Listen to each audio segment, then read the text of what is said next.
Para você que está chegando agora, muito bem-vindo. Você está no nosso Balanço Geral, aqui é a nossa casa, onde na hora do almoço a gente retrata diversas situações e informações relevantes para você. E teve uma notícia que aconteceu na nossa região e virou notícia no mundo inteiro. Em um mundo onde a linha entre a ficção e realidade se torna cada vez mais tênue, a recente série da Netflix, tem muita gente comentando, Bebê Rena, não sei se você já assistiu, mas eu tenho certeza que você já ouviu falar. Levanta questões perturbadoras sobre o fenômeno do stalking e suas consequências devastadoras. Este drama psicológico explora a obsessão de um indivíduo por uma jovem mãe, culminando em eventos trágicos que chocam a audiência. No entanto, o que poderia ser considerado apenas entretenimento torna-se uma reflexão assustadora quando confrontamos um caso real ocorrido aqui na nossa região. No início deste ano, lembro você que aqui na cidade de Uberlândia foi palco de um caso de stalking que deixou a comunidade em alerta. Um homem obcecado por uma mulher que conheceu através das redes sociais começou a segui-la, monitorando seus movimentos e invadindo a sua privacidade de maneiras cada vez mais intrusivas. A situação escalou a um ponto crítico quando a vítima sentiu-se aterrorizada e desamparada procurou a ajuda das autoridades locais. A similaridade entre o caso de Uberlândia e os eventos fictícios da série Bebê Rena não podem ser ignoradas. Ambos envolvem um perseguidor, cuja obsessão ultrapassa os limites da sanidade, levando a um comportamento até predatório, que ameaça a segurança, o bem-estar da vítima. Enquanto a série da Netflix oferece uma visão dramatizada e estilizada do stalking, a realidade enfrentada pelas vítimas aqui na cidade de Uberlândia, por exemplo, é um lembrete cru que a vida pode, infelizmente, imitar a arte de maneiras sombrias. A arte imita a vida e, às vezes, a vida imita a arte. Casos como o de Uberlândia e a série Bebê Rena servem como um espelho para a sociedade, refletindo nossas preocupações mais profundas com a segurança pessoal e a invasão da nossa privacidade. Eles também ressaltam a necessidade de educação, de conscientização sobre os sinais de stalking e as medidas protetivas que podem ser tomadas, jurídicas. É essencial que as vítimas saibam que não estão sozinhas e que há recursos disponíveis para ajudá-las. Campanhas de conscientização, apoio psicológico e legal. Além de uma resposta eficaz das autoridades, são fundamentais para combater esse tipo de crime. Essa série, que ficou muito conhecida mundialmente, está conhecida, Bebê Rena, que está lá no Netflix, e o caso de stalking aqui em Uberlândia mostram como a arte e a vida estão interligadas em um ciclo de imitação. Ambos destacam a urgência de uma abordagem sobre o stalking com a nossa sociedade, oferecendo às vítimas a proteção, o apoio necessário para enfrentar e superar essas situações traumáticas. É um chamado à ação para que todos, desde as autoridades até o público em geral, estejam vigilantes e preparados para reconhecer e combater o stalking em todas as suas formas. Eu aproveito essa hora que é tão importante, que é a hora do almoço, onde a família está sentada, muitos, acompanhando a nossa programação, para falar sobre esse assunto e trazer algo que foi notícia no Brasil inteiro e aconteceu na nossa região. Uma jovem aqui da cidade de Uberlândia foi presa aqui na nossa cidade e ela, que estaria desde 2019, praticando este tipo de crime, stalking é um crime desde 2021, contra um médico na cidade de Tuiutaba. Com situações para lá de assustadoras e esse médico, inclusive, resolveu conversar com a nossa equipe.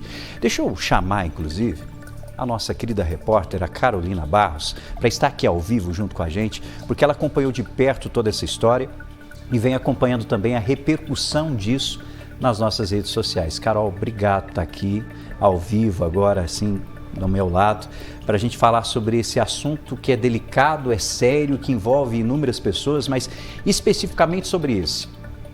Como é que foi o seu trabalho em relação a esse fato e principalmente o seu olhar em relação à repercussão disso tudo, até mesmo nas redes sociais? Olha, Rafa, aterrorizante é a palavra que foi utilizada por esse médico, pela esposa dele, que nesse momento preferiu não conversar conosco em gravação. Ela está muito abalada, assim como toda a família, né? Porque é toda uma família desestruturada e aterrorizada, conforme a palavra deles próprios, com uma situação de perseguição intensa, com uma situação de ameaças, que inclusive chegaram a virar ameaças de morte para a esposa desse médico, para que ela se afastasse dele. Porque tudo começou quando essa jovem que foi presa aqui em Uberlândia, uma jovem de 23 anos, ela teria tentado autoextermínio, suicídio, por 3 vezes no ano de 2019, lá em Ituiutaba. E ao procurar atendimento médico no setor emergencial mesmo, em uma unidade de saúde, esse mesmo médico a atendeu nas 3 vezes. E isso teria despertado nela uma paixão obsessiva e não correspondida, de acordo com ele. Atendimento que daí de repente se tornou nessa obsessão por parte dela. Exatamente. Na versão dela, na mente dela, ela teria criado uma situação de que aquilo ali não era por acaso. Ela ter sido atendida as 3 vezes em que ela tentou tirar a própria vida por um mesmo médico, para ela era uma situação que era de vidas passadas e que eles deveriam ser almas gêmeas, que eles deveriam ficar juntos mesmo ele sendo casado. E ele tem um casamento de 15 anos. É um casamento que inclusive há um filho hoje com 11 anos e que inclusive também foi vítima dessa perseguição toda, porque esse menino também chegou a receber centenas de ligações em um único dia. E as abordagens dela eram basicamente nisso. Ela pegou o telefone particular desse médico e ligava e mandava mensagens, que em um único dia, quando foi o ápice de tudo, aqui, exatamente, ela chegou a mandar 1.300 mensagens no celular dele num único dia, e nesse mesmo dia fazer quase 500 ligações. Imagine só o que é uma ligação atrás da outra e você não ter sossego no seu celular. Ele ia bloqueando esses números, né? Conforme ele nos disse, ele ia bloqueando os números que ela entrava em contato e imediatamente ela já aparecia com outro e outro e outro, e foram 450 números bloqueados por ele no celular. Ele me mostrou toda a lista. 450 números bloqueados, fora os demais que ele desistiu. Ele falou, agora não adianta mais continuar bloqueando tantos números assim. Ele simplesmente parou de atender. Eram ao todo 2.000 números diferentes que ela conseguiu para entrar em contato com ele. Agora é importante, Carol, deixar claro para as pessoas que esse médico, quando percebeu o que estava acontecendo, ele já automaticamente já procurou a polícia e já registrou a ocorrência, né? Exatamente, e não só um boletim de ocorrência foi feito. Foram 38, isso porque ele desistiu de continuar fazendo, porque segundo ele e a esposa, seriam 2 boletins de ocorrência por dia, por semana, que eles conseguiriam fazer, devido a tantas abordagens assim, mas ao longo de 5 anos, faça as contas de quantos dariam, né? Nossa. Então eles foram pedir medidas protetivas, essas medidas protetivas foram desrespeitadas por ela, ela se aproximava, ela ficava de madrugada na porta da casa das vítimas, esperando que a rotina do dia começasse, que ele fosse para o trabalho. Por exemplo, inclusive tem um vídeo aqui dele chegando de caminhonete no trabalho, era 7 horas da manhã quando ele chegou lá, e ela já estava perseguindo ele. Olha aqui, ó. Essa imagem aqui, anterior a ela, mostra um veículo vermelho perseguindo a caminhonete dele, e quando ele desce, ela já estava lá pronta para fazer a abordagem. A todo momento ele tenta manter uma distância, né? E ele nos disse que isso aqui era muito frequente. Ela chegou a correr mesmo, a pé, atrás da caminhonete dele por mais de 300 metros e pedindo para ele abaixar o vidro, e que ela precisava falar com ele. Falar com ele, nesse caso, era falar que eles deveriam ficar juntos. Há, inclusive, nas redes sociais dessa moça que está presa, uma pintura. Ela é artista, né? Ela pintava quadros, e há uma pintura de um médico, né, uma pessoa com um jaleco, com um estetoscópio, enfim, e com um coração na mão. E a legenda dizia, meu coração em suas mãos.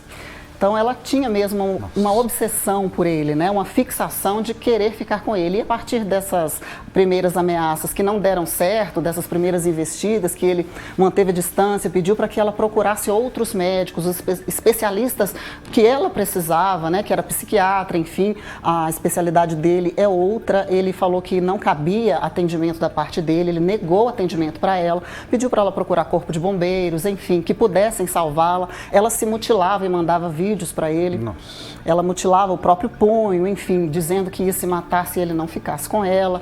Isso tudo a gente está falando é a versão dessa família. E é uma versão aterrorizante de verdade, porque realmente tudo que era dito ali era muito chocante. A partir daí, quando ele disse, olha, realmente você tem que procurar outro médico, você tem que procurar uma especialidade que te atenda, ela passou a perseguir a esposa dele. Tem um outro vídeo que mostra o momento em que essa jovem de 23 anos e a avó dela, uma idosa de 70 anos, cercam o carro da esposa, agridem essa esposa do médico e roubam o celular dela. A partir daí um dossiê foi montado, enfim, com todas as informações de lá. Ela não conseguiu recuperar esse aparelho roubado e aí perdeu memórias. Imagine tudo que você tem no seu celular, memórias Fotos, do filho pequeno, né?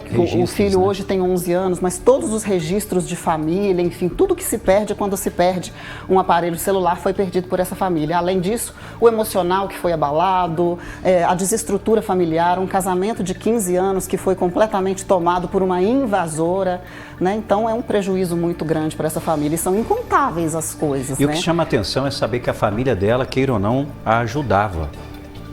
Você vê uma idosa, que é a avó, ajudando nessa agressão que aconteceu à mulher desse médico. Que inclusive também foi presa nessa ocasião da lesão corporal. A avó também foi presa. Nessa ocasião elas ficaram 2 dias na cadeia, tanto a jovem de 23 anos quanto a avó de 70 anos. Então eu fico imaginando o que essa mulher conversava com a família. O que ela passava para a família dentro de casa em relação a tudo isso que estava acontecendo.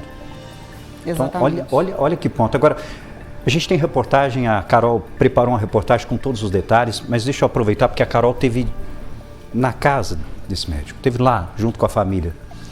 O que você sentiu? Olha, eu senti muita verdade no que eles disseram, principalmente no sentido de terror, de você ter a sua intimidade invadida. E isso é muito terrível, porque basta que a gente se coloque no lugar de uma pessoa que recebia por dia 1.300 mensagens, que recebia por dia 500 ligações, que teve o filho com o celular invadido também dentro da aula. Então, eu senti um temor muito grande e um medo de seguir com a vida. De, por exemplo, será que eu posso sair da minha casa o lixo para fora? Será que vai ter alguém me vigiando ou vai me coagir de alguma forma? Então eu senti um medo muito grande deles. E quando tem criança em casa, então imagine para a família como que seria desesperador. A criança vai sair, se deslocar e o medo de acontecer alguma coisa com essa criança. Exatamente, um medo muito grande de inclusive continuar na cidade onde eles têm toda uma vida construída. E numa cidade pequena, que todo mundo conhece, quase todo mundo, querida cidade de Ituiutaba, Pontal do Triângulo Mineiro, onde isso tudo aconteceu. Deixa eu agradecer demais a Carol estar aqui junto com a gente e convidar você a acompanhar essa reportagem detalhada. E fique à vontade, vai lá nas nossas redes sociais, o que você pensa sobre isso, qual o seu questionamento, a sua dúvida sobre isso. Stalking é um crime desde 2021 no nosso Código Penal e acontece. E essa história mostra exatamente isso.